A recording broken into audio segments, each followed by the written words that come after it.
ನೀರು ತುಂಬಿಡುವ ಪಾತ್ರೆಗಳು, ದೇವರ ಕೋಣೆಯಲ್ಲಿ, ವಿದ್ಯುತ್ ತಂತಿಗಳಲ್ಲಿ ನೀವು ತಾಮ್ರ ನೋಡಿರ್ತೀರಾ. ಆದ್ರೆ ನಮ್ಮ ದೇಹದಲ್ಲಿ ತಾಮ್ರ ಏನ್ ಕೆಲಸ ಮಾಡುತ್ತೆ ಗೊತ್ತಾ? ಈಗಿನ ವಿಜ್ಞಾನಿಗಳಿಗೆ 1928ರಲ್ಲಿ ನಮ್ಮ ದೇಹಕ್ಕೆ ತಾಮ್ರ ಬೇಕು ಅಂತ ತಿಳಿದ್ರೆ, ನಮ್ಮ ಪೂರ್ವಜರಿಗೆ ಬಹುಶಃ ಇದರ ಅರಿವು ಸಾವಿರಾರು ವರ್ಷಗಳ ಮೊದಲೇ ಇತ್ತೇನೋ.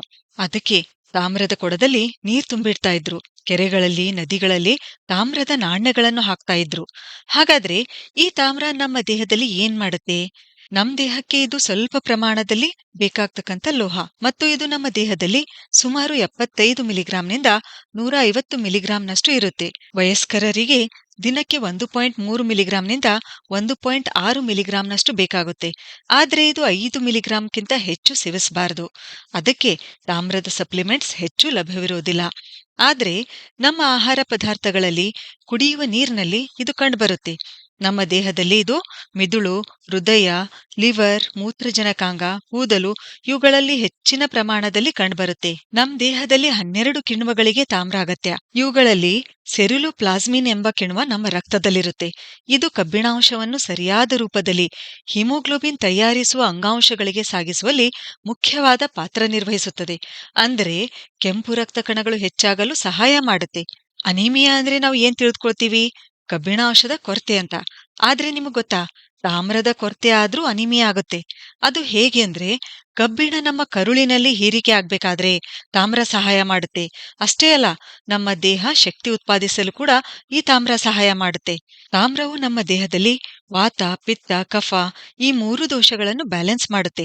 ಇದು ನಮ್ಮ ಮಿದುಳಿನ ಕಾರ್ಯಕ್ಷಮತೆ ಹೆಚ್ಚಿಸುತ್ತದೆ. ನಮ್ಮ ಮಿದುಳು ಮತ್ತು ನರಮಂಡಲ ಚೆನ್ನಾಗಿ ಕೆಲಸ ಮಾಡಲು ಬೇಕಾಗ್ತಕ್ಕಂಥ ಮುಖ್ಯ ನ್ಯೂರೋ ಟ್ರಾನ್ಸ್ಮಿಟರ್ಗಳನ್ನು ಅಂದ್ರೆ ನರ ಪ್ರೇಕ್ಷಕಗಳನ್ನು ರೂಪಿಸಲು ತಾಮ್ರ ಸಹಾಯ ಮಾಡುತ್ತೆ. ಆಂಟಿ ಏಜಿಂಗ್ ಗುಣ ಹೊಂದಿದೆ, ಯಾಕೆಂದ್ರೆ ಇದು ಜೀವಕೋಶಗಳ ನಿರ್ಮಾಣದಲ್ಲಿ ಸಹಾಯ ಮಾಡುತ್ತೆ. ನಮ್ಮ ದೇಹ ಕೊಲಾಜೆನ್ ತಯಾರಿಸಲು ಸಹಾಯ ಮಾಡುತ್ತೆ. ರಿಂಕಲ್ಸ್ ಬೇಗ ಬರಲು ಬಿಡಲ್ಲ, ಮುಖದ ಹೊಳಪು ಹೆಚ್ಚಿಸುತ್ತದೆ. ನಮ್ಮ ಚರ್ಮ ಮತ್ತು ಕೂದಲಿಗೆ ಬಣ್ಣ ಕೊಡುವ ಟೈರೋಸಿನ್ ಎಂಬ ಅಮೈನೋ ಆಮ್ಲ, ಇದು ತಯಾರಾಗಲು ಕೂಡ ತಾಮ್ರ ಬೇಕು. ಆಂಟಿ ಬ್ಯಾಕ್ಟೀರಿಯಲ್ ಗುಣ ಹೊಂದಿರೋದ್ರಿಂದ ಈ ಕೋಲೈ, ಕಾಲರಾ ಬ್ಯಾಸಿಲಸ್ ಇಂಥ ಸೂಕ್ಷ್ಮ ಜೀವಿಗಳನ್ನು ನಾಶ ಮಾಡುತ್ತೆ. ಅದಕ್ಕೆ ನಮ್ಮ ಪೂರ್ವಜರು ನೀರನ್ನು ತಾಮ್ರದ ಬಿಂದಿಗೆಯಲ್ಲಿ ಹಾಕಿಡ್ತಾ ಇದ್ರು. ನಮ್ಮ ದೇಹದಲ್ಲಿ ವಿಟಮಿನ್ ಸಿ ಸರಿಯಾಗಿ ಕೆಲಸ ಮಾಡ್ಬೇಕು ಅಂದ್ರೆ ತಾಮ್ರ ಬೇಕು. ಇದು ಬಾಡಿ ಹೀಟ್ ಕೂಡ ಕಡಿಮೆ ಮಾಡುತ್ತೆ. ಆಮೇಲೆ ಅಜೀರ್ಣತೆ, ಮಲಬದ್ಧತೆ ಇಂಥ ಜೀರ್ಣಾಂಗ ವ್ಯೂಹದ ಸಮಸ್ಯೆಗಳಲ್ಲಿ ತಾಮ್ರ ಲಾಭ ಕೊಡುತ್ತೆ. ಜಠರದ ಒಳಗೋಡೆಯಲ್ಲಿ ಉಂಟಾಗ್ತಕ್ಕಂಥ ಇನ್ಫ್ಲಮೇಷನ್, ಉರಿಯೂತ ಅದನ್ನು ಕಡಿಮೆ ಮಾಡುತ್ತೆ. ಸ್ಟಮಕ್ ಅಲ್ಸರ್ನಲ್ಲಿ ಲಾಭ ಕೊಡುತ್ತೆ. ನಮ್ಮ ದೇಹದ ಪಿಎಚ್ ಬ್ಯಾಲೆನ್ಸ್ ಮಾಡುತ್ತೆ. ಕಾರ್ಡಿಯೋವ್ಯಾಸ್ಕ್ಯುಲರ್ ಹೆಲ್ತ್ ಸುಧಾರಿಸುತ್ತದೆ. ಅಧ್ಯಯನದ ಪ್ರಕಾರ ತಾಮ್ರ ರಕ್ತನಾಳಗಳಲ್ಲಿ ಉಂಟಾಗಿರ್ತಕ್ಕಂಥ ಪ್ಲೇಕ್ ತೆಗೆಯುವಲ್ಲಿ ಸಹಾಯ ಮಾಡುತ್ತದೆ. ರಕ್ತದೊತ್ತಡ ನಿಯಂತ್ರಣದಲ್ಲಿಡುತ್ತದೆ, ಅಂದ್ರೆ ಬಿಪಿ ಕಂಟ್ರೋಲ್ ಮಾಡುತ್ತೆ. ವೆರಿಕೋಸ್ ವೇನ್ಸ್ ಇದ್ದವರಿಗೂ ಇದು ಒಳ್ಳೆಯದು. ವೇಟ್ ಲಾಸ್ನಲ್ಲಿ ಸಹಾಯ ಮಾಡುತ್ತೆ. ನಮ್ಮ ಥೈರಾಯ್ಡ್ ಗ್ರಂಥಿ ಸರಿಯಾಗಿ ಕೆಲಸ ಮಾಡಬೇಕು ಅಂದ್ರೆ ತಾಮ್ರ ಬೇಕು. ನಮ್ಮ ದೇಹದ ಕನೆಕ್ಟಿವ್ ಟಿಶ್ಯೂ ಅಂದ್ರೆ ಸಂಯೋಜಕ ಅಂಗಾಂಶ ತಯಾರಾಗಲು ಇದು ಬೇಕು. ನಮ್ಮ ಜೀವಕೋಶಗಳಲ್ಲಿ ನಿರಂತರವಾಗಿ ನಡೆಯುತ್ತಿರುವ ರೆಡಾಕ್ಸ್ ಕ್ರಿಯೆಗಳಲ್ಲಿ ಕೂಡ ತಾಮ್ರದ ಪಾತ್ರ ಇದೆ. ಆರ್ಥ್ರೈಟಿಸ್, ಸಂಧಿವಾತ ಇದ್ದವರಿಗೂ ಇದು ಒಳ್ಳೆಯದು.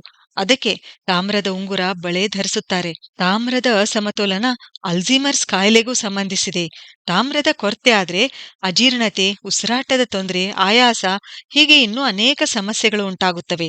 ಹೆಚ್ಚಾದ್ರೂ ಸಮಸ್ಯೆನೇ, ವಾಂತಿ ಆಗಬಹುದು. ಇದು ಲಿವರ್ನಲ್ಲಿ ಶೇಖರಣೆ ಆಗೋದ್ರಿಂದ ಲಿವರ್ ಅನ್ನು ಹಾನಿ ಮಾಡಬಹುದು. ಆದ್ದರಿಂದ 5 ಮಿಲಿಗ್ರಾಂಗಿಂತ ಹೆಚ್ಚು ಸೇವಿಸಬಾರದು.